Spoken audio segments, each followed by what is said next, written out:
তো hello' friends, আশা কৰিছোঁ আপোনালোক সকলোৱে ভালে আছে। তো ফাইনালি ছেপ্টেম্বৰ মাহৰ 3টা বিভাগত চাকৰি মুকলি কৰা হৈছে। তো আপোনালোকে যদি চাকৰি কৰিব বিচাৰে তো আপোনালোকে কৰিব পাৰিব।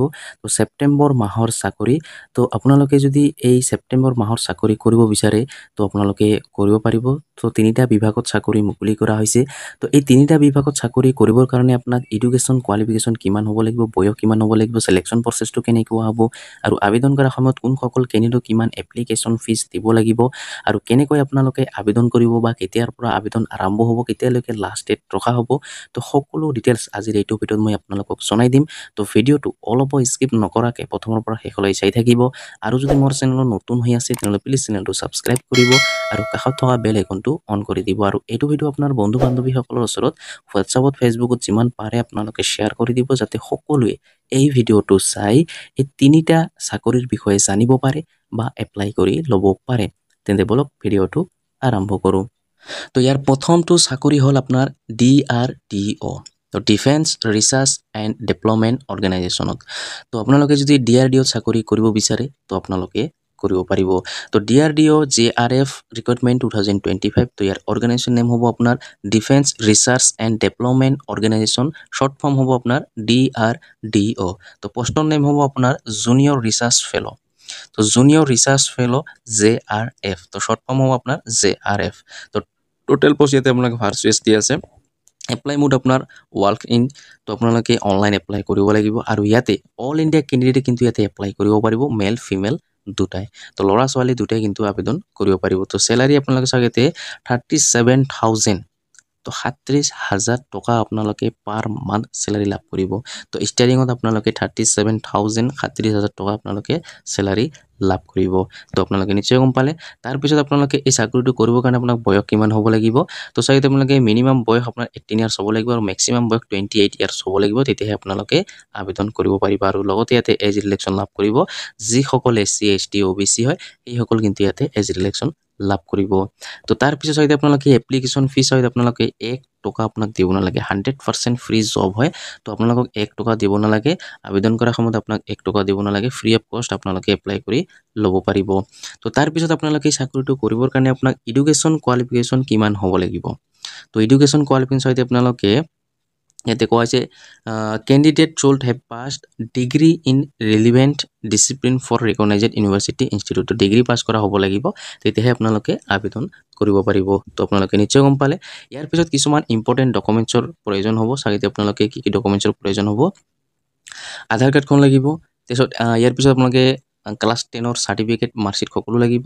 ৰেজিষ্টাৰ মোবাইল নম্বৰটো লাগিব, email ID, passport size photo লাগিব, ছিগনেচাৰটো লাগিব, কাষ্ট চাৰ্টিফিকেটখন লাগিব, আৰু অফিচ ইয়াতে অফিচিয়েল নটিফিকেশ্যন ফৰ মোৰ ডিটেইলছ। তো ইয়াৰ যিটো অফিচিয়েলি যিটো নটিফিকেশ্যন আপোনাৰ সকলো ডিটেইলছ তাতে দিয়া হৈছে। তো ইয়াতে কোৱা হৈছে অফিচিয়েল নটিফিকেশ্যন ফৰ মোৰ ডিটেইলছ। তো অফিচিয়েলি যিটো ফুল নটিফিকেশ্যন তাতে আপোনাৰ সকলো ডিটেইলছ দিয়া হৈছে। তো আপোনালোকে নিশ্চয় গম পালে। তাৰপিছত ইম্পৰ্টেণ্ট ডেট চাওক এতিয়া আপোনালোকে, এইটো কিন্তু বৰ্তমান আপোনালোকে আবেদন কৰিব নোৱাৰিব। তো 11 ছেপ্টেম্বৰৰ পৰাহে আবেদন কৰিব পাৰিব। তো বৰ্তমান আপোনালোকে আবেদন কৰিব নোৱাৰিব, এইটো 11 ছেপ্টেম্বৰৰ পৰা আবেদন আৰম্ভ হ'ব। তো যেতিয়া আবেদন আৰম্ভ হ'ব তো মই ভিডিঅ' বনাই জনাই দিম কেনেকৈ আপোনালোকে আবেদন কৰিব। তো বৰ্তমান আপোনালোকে আবেদন কৰিব নোৱাৰিব। তো এডভান্স ভিডিঅ'টো বনোৱাৰ উদ্দেশ্য এটাই যে আপোনালোকে ৰেডি হৈ থকাত আপোনাৰ সুবিধা হ'ব। তো সেইকাৰণে মই আপোনালোকক এডভান্স ভিডিঅ'টো বনাই জনাই দিছোঁ যে DRDO চাকৰি মুকলি হৈ গৈছে। তো ছেপ্টেম্বৰ মাহৰ 11 তাৰিখৰ পৰা আৰম্ভ হ'ব। ইয়াৰ যিটো নেক্সট ভিডিঅ'ত মই আপোনালোকক জনাম, তাতে লাষ্ট ডেটটো দিয়া থাকিব, কাৰণ এতিয়ালৈকে লাষ্ট ডেটটো দিয়া হোৱা নাই। তো কেতিয়াৰ পৰা আৰম্ভ হ'ব সেই ডেটটো দিয়া হৈছে। তো 11 ছেপ্টেম্বৰৰ পৰা আৰম্ভ হ'ব। তো যেতিয়া আৰম্ভ হ'ব মই ভিডিঅ' বনাই জনাই দিম, আপোনালোক কোনো টেনশ্যন কৰিব নালাগে। তো এতিয়া মই আপোনালোকক ইয়াৰ যিটো 2 নম্বৰ যিটো চাকৰি, সেই 2 নম্বৰ চাকৰিটোৰ বিষয়ে মই আপোনালোকক জনাই দি আছোঁ। 2 নম্বৰ চাকৰিটো হ'ল আপোনাৰ CRPF। তো CRPFত যদি আপোনালোকে চাকৰি কৰিব বিচাৰে তো আপোনালোকে কৰিব পাৰিব, চেণ্ট্ৰেল ৰিজাৰ্ভ পুলিচ ফ'ৰ্চ। তো CRPF কনষ্টেবল ৰিক্ৰুটমেণ্ট 2025, তো ইয়াৰ অৰ্গেনাইজেশ্যন নেম হ'ব আপোনাৰ central reserve police force CRPF। তো পোষ্টৰ নেম হ'ব আপোনাৰ কনষ্টেবল টেটছমেন। তো কনষ্টেবল টেটছমেনত যদি আপোনালোকে চাকৰি কৰিব বিচাৰে তো আপোনালোকে কৰিব পাৰিব। টোটেল পোষ্ট ইয়াতে আপোনালোকে বহুত চাকৰি মুকলি কৰা হৈছে, 22,500।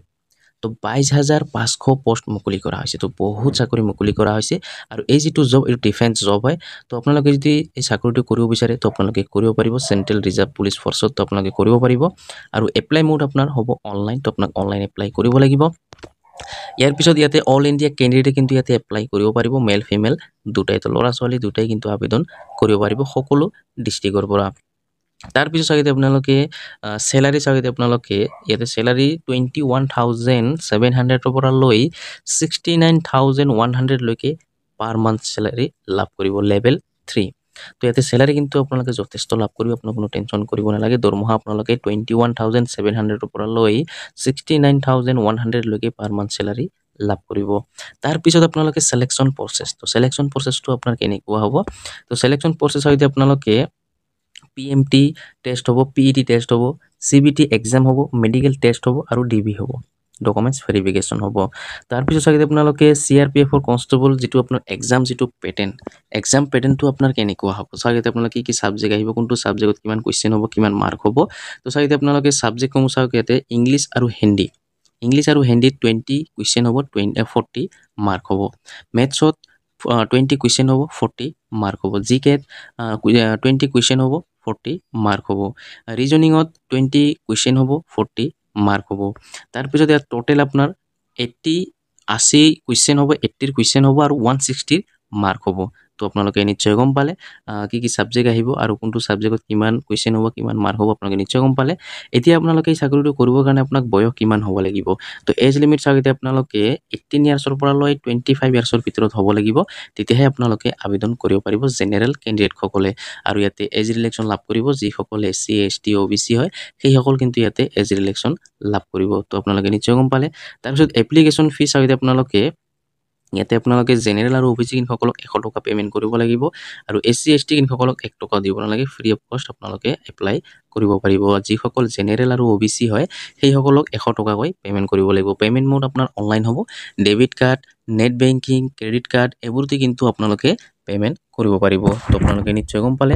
তো তাৰপিছত আপোনালোকে এডুকেশ্যন কোৱালিফিকেশ্যন। তো এডুকেশ্যন কোৱালিফিকেশ্যন আপোনালোকে চিম্পল যদি আপোনালোকে মেট্ৰিক পাছ কৰিছে তো আপোনালোকে এই চাকৰিটোৰ বাবে আবেদন কৰিব পাৰিব। তো ইয়াতে চাওক কেণ্ডিডেট শুড হেভ এ পাছ 10 দা পাছ। তো ইয়াত যদি আপোনালোকে চিম্পল মেট্ৰিক পাছ কৰিছে তো আপোনালোকে CRPFত আপোনালোকে আবেদন কৰিব পাৰিব বা আপোনালোকে চাকৰি কৰিব পাৰিব। তো আপোনালোকে নিশ্চয় গম পালে। তাৰপিছত ইম্পৰ্টেণ্ট কিছুমান ডকুমেণ্টছৰ প্ৰয়োজন হ'ব চাগে আপোনালোকে ইম্পৰ্টেণ্ট ডকুমেণ্টছ। তো ইয়াতে প্ৰথমতে আপোনাৰ আধাৰ কাৰ্ডখন লাগিব।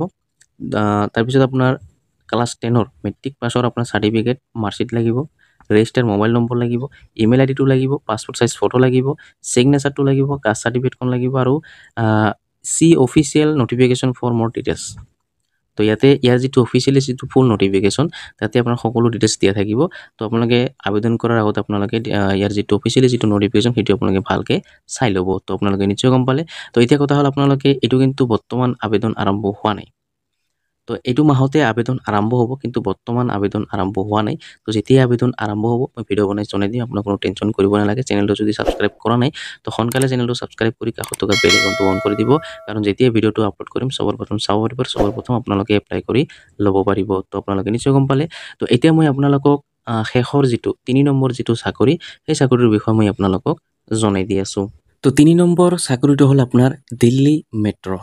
তো আপোনালোকে যদি দিল্লী মেট্ৰত চাকৰি কৰিব বিচাৰে তো আপোনালোকে কৰিব পাৰিব। দিল্লী মেট্ৰ' ৰেল কৰ্পোৰেশ্যন লিমিটেডত চাকৰি মুকলি কৰা হৈছে। তো আপোনালোকে যদি চাকৰি কৰিব বিচাৰে তো আপোনালোকে কৰিব পাৰিব। ইয়াতে চাওক দিল্লী মেট্ৰ' ৰিক্ৰুইটমেণ্ট 2025। তো ইয়াৰ অৰ্গেনাইজেশ্যন নেম আপোনাৰ Delhi metro' rail corporation limited DMRC। তো শ্বৰ্ট ফৰ্ম হ'ব আপোনাৰ DMRC। আৰু ইয়াতে কিন্তু বহুত কেইটা বিভাগত কিন্তু চাকৰি মুকলি কৰা হৈছে। তো মই আপোনালোকক দেখাই দি আছোঁ, জনাই দি আছোঁ। তো ইয়াতে ছুপাৰভাইজাৰত পোষ্ট মুকলি কৰা হৈছে, টেকনিচিয়ানত পোষ্ট মুকলি কৰা হৈছে, মেনেজাৰত পোষ্ট মুকলি কৰা হৈছে, অফিচাৰত পোষ্ট মুকলি কৰা হৈছে। ইয়াৰ পিছত ইঞ্জিনিয়াৰত পোষ্ট মুকলি কৰা হৈছে, ছেকশ্যন ইঞ্জিনিয়াৰত পোষ্ট মুকলি কৰা হৈছে, এছিষ্টেণ্টত পোষ্ট মুকলি কৰা হৈছে, MTSত পোষ্ট মুকলি কৰা হৈছে, মাল্টিটাস্কিং ষ্টাফত পোষ্ট মুকলি কৰা হৈছে, ইয়াৰ পিছত কালাৰত পোষ্ট মুকলি কৰা হৈছে। তো আপোনালোকে নিশ্চয় গম পালে। ইয়াতে কিন্তু বহুত কেইটা বিভাগত চাকৰি মুকলি কৰা হৈছে। আপুনি কোনটো বিভাগত চাকৰি কৰিব বিচাৰে সেইটোতে আপোনালোকে কৰিব পাৰিব। আৰু টোটেল পোষ্ট মুকলি কৰা হৈছে 8,600। তো 8,600 পোষ্ট মুকলি কৰা হৈছে। তো বহুত চাকৰি মুকলি কৰা হৈছে। তো আপোনালোকে যদি দিল্লী মেট্ৰ' চাকৰি কৰিব বিচাৰে তো আপোনালোকে কৰিব পাৰিব আৰু এপ্লাই মোড আপোনাৰ অনলাইন হ'ব তো আপোনাক অনলাইন এপ্লাই কৰিব লাগিব তাৰপিছত চাগে আপোনালোকে ইয়াতে অল ইণ্ডিয়া কেণ্ডিডেট কিন্তু ইয়াতে এপ্লাই কৰিব পাৰিব মেল ফিমেল দুটাই তো ল'ৰা ছোৱালী দুটাই আবেদন কৰিব পাৰিব সকলো ডিষ্ট্ৰিক্টৰ পৰা তো তাৰপিছত ইয়াতে এই চাকৰিটো যেতিয়া আপোনালোকে কৰিব বা আপোনাৰ চাকৰিটো লাভ কৰিব তেতিয়া চেলাৰী আপোনালোকে কিমান পাব তো চেলাৰী চাগে আপোনালোকে 18,000 পৰা লৈ 85,000 লৈকে পাৰ মান্থ চেলাৰী লাভ কৰিব চেলাৰী কিন্তু আপোনালোকে যথেষ্ট লাভ কৰিব তো আপোনালোকে যদি চাকৰি কৰিব বিচাৰে তো আপোনালোকে সোনকালে আবেদন কৰি লৈ ল'ব আৰু ইয়াৰ কিন্তু অলৰেডি এপ্লাই আৰম্ভ হৈ গৈছে তো এইটো চাকৰি অলৰেডি এপ্লাই আৰম্ভ হৈ গৈছে তো আপোনালোকে যদি এপ্লাই কৰিব বিচাৰে তো আপোনালোকে কৰিব পাৰিব তাৰপিছত এই চাকৰিটো কৰিবৰ কাৰণে আপোনাক বয়স কিমান হ'ব লাগিব এজ লিমিট চাগে আপোনালোকে মিনিমাম 18 ইয়াৰ্ছ হ'ব লাগিব আৰু মেক্সিমাম 48 ইয়াৰ্ছ হ'ব লাগিব যিসকল জেনেৰেল কেণ্ডিডেট হয় 18 ইয়াৰ্ছৰ পৰা লৈ 48 ইয়াৰ্ছৰ ভিতৰত হ'ব লাগিব তেতিয়াহে আপোনালোকে আবেদন কৰিব পাৰিব তো আপোনালোকে নিশ্চয় গম পালে আৰু লগতে ইয়াতে এজ ৰিলেক্সন লাভ কৰিব যিসকল SC ST OBC হয় সেইসকল কিন্তু ইয়াতে এজ ৰিলেক্সন লাভ কৰিব তো আপোনালোকে নিশ্চয় গম পালে তো তাৰপিছত আপোনালোকে এপ্লিকেশ্যন ফিজ তো এপ্লিকেশ্যন ফিজ হয় আপোনালোকে for all candidate no fees তো আপোনাক 1 টকা দিব নালাগে ফ্ৰী অফ কষ্ট আপোনালোকে আবেদন কৰিব পাৰিব তো তাৰপিছত এডুকেশ্যন কোৱালিফিকেশ্যন তো এই চাকৰিটো কৰিবৰ কাৰণে আপোনাৰ এডুকেশ্যন কোৱালিফিকেশ্যন কিমান হ'ব লাগিব যদি আপোনালোকে চেম্পল মেট্ৰিক পাছ কৰিছে তো 10 পাছৰ পৰা লৈ high secondary ITI diploma and graduation সকলোৱে কিন্তু আবেদন কৰিব পাৰিব আৰু যিকোনো ষ্টেমৰ পৰা পাছ কৰা হ'লেও আপোনালোকে আবেদন কৰিব পাৰিব তো আপোনালোকে নিশ্চয় গম পালে এডুকেশ্যন কোৱালিফিকেশ্যন কিমান হ'ব লাগিব তাৰপিছত আপোনালোকে কিছুমান ইম্পৰ্টেণ্ট ডকুমেণ্টছ আপোনাক দিব লাগিব ইয়াতে আপোনাক দিয়া হৈছে আধাৰ কাৰ্ডখন লাগিব ক্লাছ 10 চাৰ্টিফিকেটবোৰ লাগিব register mobile number email ID passport size photo signature caste certificate আৰু আপোনালোকে যদি ইয়াৰ ফুল ডিটেইলছটো ফুল নটিফিকেশ্যনটো চাব বিচাৰে তাতে আপোনাক সকলো ডিটেইলছ দিয়া হৈছে আপোনালোকে সকলো ডিটেইলছ চাব পাৰিব তো আপোনালোকে যদি চাব বিচাৰে তো আপোনালোকে চাব পাৰিব আৰু ইয়াৰ কিন্তু অলৰেডি এপ্লাই আৰম্ভ হৈ গৈছে তো এতিয়া মই আপোনালোকক ইয়াৰ অফিচিয়েলি ৱেবছাইটত গৈ মই আপোনালোকক দেখুৱাই আছোঁ কেনেকৈ আপোনালোকে আবেদন কৰিব তো আবেদন কৰিবৰ কাৰণে আপোনাক সবৰ প্ৰথম আপোনালোকে এইটো ৱেবছাইটত আহিব লাগিব আৰু এইটো ৱেবছাইটৰ লিংক মই ভিডিও ডেছক্ৰিপশ্যনত দি থৈ দিম তো তাতে ক্লিক কৰি দিয়াৰ আপোনাৰ সন্মুখত এনেকুৱাকৈ পেজটো অপেন হ'ব তো এইটো ৱেবছাইটত অহাৰ পিছত আপুনি স্ক্ৰল ডাউন কৰিব তো স্ক্ৰল ডাউন কৰি ইয়াতে আপোনালোকে বহুতকেইটা অপশ্যন চাব পাৰিব ইয়াতে এডভাৰটাইজমেণ্ট নম্বৰ আছে পোষ্ট এডভাইচ আছে ইছ্যু ডেট আছে ক্লজিং ডেট আছে ডকুমেণ্টছ আছে তো এতিয়া আপোনালোকে চাওক ইয়াতে দুটা পোষ্ট এভেইলেবল আছে ইয়াৰ লাষ্ট ডেট ৰখা হৈছে 24/9/2025 লৈকে 24/9/2025 লৈকে লাষ্ট ডেট ৰখা হৈছে আৰু ষ্টাৰ্ট ডেট হৈছে 3/9/2025 পৰা তাৰপিছত আৰু এটা পোষ্ট আছে সেম পোষ্ট ইয়াতে আপোনালোকে 3/9/2025 আৰু লাষ্ট ডেট ৰখা হৈছে 24 ছেপ্টেম্বৰ 2025 লৈকে তো 3 ছেপ্টেম্বৰৰ পৰা আৰম্ভ হৈছে 24 ছেপ্টেম্বৰ লৈকে লাষ্ট ডেট ৰখা হৈছে বাকি তলৰ পৰা আপোনাৰ কিন্তু ক্লোজিং ডেট শেষ হৈ গৈছে লাষ্ট ডেট শেষ হৈ গৈছে ইয়াতে 22 আগষ্ট 2025 লৈকে লাষ্ট ডেট ৰখা হৈছে এইটো শেষ হৈ গৈছে তো আপোনালোকে চাগে ইয়াতে আপোনালোকে যদি চাকৰিটো কৰিবৰ কাৰণে আপোনাক চাগে ইয়াতে নিউ ৰিকুৱাৰমেণ্ট চাইড আপোনাক দিয়া হৈছে সাইডত আপোনালোকে ব্লু ৰঙত দিয়া আছে ইয়াতে আপোনাক ক্লিক কৰিব লাগিব তো যেতিয়া আপোনাক ইয়াতে ক্লিক কৰিব ইয়াৰ যিটো নটিফিকেশ্যন অলৰেডি মই কিন্তু ডাউনলোড কৰি ৰাখিছোঁ তো ইয়াতে মোৰ সেইকাৰণে ইয়াতে ডাউনলোড এগেইন বুলি আহিছে তো ইয়াতে ক্লিক কৰাৰ লগে লগে আপোনাৰ ডাউনলোড হোৱা আৰম্ভ হৈ যাব তো ডাউনলোড হোৱাৰ পিছত আপোনালোকে সেই PDF-টো আপোনালোকে সেই নটিফিকেশ্যনটো আপোনালোকে ভালকৈ চাই ল'ব আৰু তাতে কিন্তু আপোনালোকৰ এপ্লিকেশ্যন ফৰ্মো দিয়া থাকিব দুটা মাধ্যমেৰে আপোনালোকে আবেদন কৰিব পাৰিব এটা হ'ল অনলাইন মাধ্যমেৰে আৰু এটা হ'ল আপোনালোকে অফলাইন মাধ্যমেৰে তো মই আপোনালোকক দেখুৱাই আছোঁ নটিফিকেশ্যনটো আৰু এপ্লিকেশ্যন ফৰ্মখন মই আপোনালোকক দেখুৱাই আছোঁ তো এইখন হৈছে ফুল নটিফিকেশ্যন তো অফিচিয়েলি ফুল নটিফিকেশ্যন চাগে দিল্লী মেট্ৰ' ৰেল কৰ্পৰেশ্যন লিমিটেডৰ পৰা এই চাকৰিটো মুকলি কৰা হৈছে আৰম্ভ হৈছে চাগে আপোনালোকে 3/9/2025 পৰা তো 3 ছেপ্টেম্বৰ 2025 পৰা অলৰেডি এপ্লাই আৰম্ভ হৈ গৈছে তো ইয়াতে 11খন পেজ দিয়া আছে তো আপোনালোকে ভালকৈ আপোনালোকে চাই ল'ব চোৱাৰ পিছতহে আপোনালোকে আবেদন কৰিব ইয়াতে আপোনালোকে সকলো ডিটেইলছ আপোনাৰ ইয়াতে দিয়া হৈছে চাগে আপোনালোকে এডুকেশ্যনৰ পৰা লৈ ইয়াতে আপোনালোকে ফিজিকেল আপোনাৰ কিমান চেলাৰী লাভ কৰিব সকলো আপোনালোকে ইয়াতে চাব পাৰিব A to Z আপোনাক ইয়াতে দিয়া হৈছে তো আপোনালোকে জব লোকেশ্যনটো আপোনালোকে পোষ্টিংটো আপোনাক কেনেকৈ কৰিব অফলাইন কেনেকৈ এপ্লাই কৰিব ইয়াতে আপোনাক দিয়া হৈছে চাগে job location place of posting তো কেনেকৈ কৰিব এইটো আপোনাক দিয়া হৈছে পে এণ্ড মাল্টিমেণ্ট ইয়াতে দিয়া হৈছে ইয়াতে আপোনালোকে সকলো ডিটেইলছ চাব পাৰিব ইয়াতে চাওক আপোনালোকে অফিচিয়েলি ৱেবছাইটটো দিয়া হৈছে ব্লু ৰঙত দিয়া আছে তো এই অফিচিয়েলি ৱেবছাইটত গৈও কিন্তু আপোনালোকে অনলাইন আবেদন কৰিব পাৰিব তো মোৰ হিচাপে মই আপোনালোকক জনাই দি আছোঁ আপোনালোকে অফলাইন কৰিব অফলাইন কৰিলে আপোনাৰ বেছি চান্স হয় বেছি চান্স থাকে চাকৰিটো পোৱাৰ বেছি চান্স থাকে তো সেইকাৰণে আপোনালোকে পাৰিলে আপোনালোকে অফলাইন কৰিব যদি আপোনালোকে নোৱাৰে তো অনলাইনো আপোনালোকে কৰিব পাৰিব ইয়াতে সব তলত স্ক্ৰল কৰিব ইয়াতে আপোনালোকে 5 নম্বৰ যিটো পেজ 5 নম্বৰ পেজটোত আপোনালোকে ইয়াতে এপ্লিকেশ্যন ফৰ্মখন দিয়া হৈছে চাগে আপোনালোকে এই এপ্লিকেশ্যন ফৰ্মখন আপোনালোকক ফিল কৰিব লাগিব তো ইয়াতে আপোনালোকে পোষ্ট নেম ইয়াতে আহি যাব পোষ্ট কোডটো ইয়াতে অটোমেটিক আহি যাব তাৰপিছত basic for applying the post ইয়াতে আপোনাক কোনটোত এপ্লাই কৰিব ইয়াতে আপোনাক টিক মাৰ্ক লগাব লাগিব তাৰপিছত আপোনাক নামবোৰ দিব লাগিব এড্ৰেছবোৰ দিব লাগিব ইয়াতে আপোনালোকে সকলো চাই আপোনালোকে এডুকেশ্যন ডিটেইলছটো আপোনাক দিব লাগিব তো ভালকৈ চাইছে আপোনালোকে এই ফৰ্মখন ফিল কৰিব তো ফিল কৰি আপোনালোকে আপোনাক সাবমিট কৰিবলৈ পোষ্টিং কৰিব লাগিব বাই পোষ্ট আপোনাক দিব লাগিব তো ইয়াতে আপোনালোকে ইয়েছ নো দিব লাগিব পঢ়ি চাব প্ৰথমতে যদি ইয়েছ হয় ইয়েছত টিক মাৰ্ক লগাব যদি নহয় নো টিক মাৰ্ক লগাব তো এনেকৈ আপোনালোকে ফৰ্মখন ফিল কৰিব ইয়াতে আপোনাৰ ডেটটো দিব প্লেচটো দিব সিগনেচাৰটো দিব আপোনাৰ নাম মোবাইল নম্বৰ ইমেইল আইডিটো আপোনাক ইয়াতে দি দিব দিয়াৰ পিছত ডকুমেণ্টছ কি ডকুমেণ্টছৰ লগত আপোনাক দিব লাগিব ইয়াতে আপোনাক দিয়া হৈছে সেই হিচাপে আপোনালোকে ডকুমেণ্টছবোৰ দি দিব তো দিয়াৰ পিছত আপোনালোকে সাবমিট কৰিব লাগিব আপোনালোকে বাই পোষ্ট আপোনাক দিব লাগিব তো আপোনালোকে নিশ্চয় গম পালে তাৰপিছত ইয়াতে আপোনাক এটা চাৰ্টিফিকেট আছে এইটো আপোনাক ইয়াতে দিব লাগিব ফিল কৰি আপোনাক জমা দিব লাগিব তো চাগে ইয়াতে আপোনাক এনেকৈ আপোনালোকে আবেদন কৰিব আৰু আপোনালোকে কেনেকৈ আপোনালোকে এইটো সাবমিট কৰিব কোনটো এড্ৰেছত কোনটো আপোনালোকৰ এড্ৰেছত আপোনাক দিব লাগিব ইয়াতে কিন্তু এই নটিফিকেশ্যনত দিয়া হৈছে তো আপোনালোকে ভালকৈ চাই আপোনালোকে যেটো আপোনাৰ এই ফৰ্মখন যেটো ফৰ্ম এই ফৰ্মখন আপোনালোকে সাবমিট কৰিব তো আপোনালোকে নিশ্চয় গম পালে আৰু যদি আপোনালোকে অনলাইন কৰিব বিচাৰে তো আপোনালোকে অনলাইনো কৰিব পাৰিব তো লাষ্ট ডেট আপোনাৰ 24 সেপ্টেম্বৰ 2025 লৈকে লাষ্ট ডেট ৰখা হৈছে তো আপোনালোকে নিশ্চয় গম পালে তো আজি ভিডিঅ'ত ইমানে আশা কৰিছোঁ ভিডিঅ'টো ভাল লাগিছে যদি ভিডিঅ'টো ভাল লাগি থাকে তেন্তে লাইক কৰিব আৰু যদি মোৰ চেনেলত নতুন হৈ আছে তেন্তে প্লিজ চেনেলটো সাবস্ক্ৰাইব কৰিব আৰু কাষত থকা বেল আইকনটো অন কৰি দিব আৰু এইটো ভিডিঅ' আপোনাৰ বন্ধু বান্ধৱীসকলৰ ওচৰত হোৱাটছএপত ফেচবুকত যিমান পাৰে আপোনালোকে শ্বেয়াৰ কৰি দিব যাতে সকলোৱে এই ভিডিঅ'টো চাই এই তিনিটা চাকৰিৰ বিষয়ে জানিব পাৰে বা এপ্লাই কৰি ল'ব পাৰে ধন্যবাদ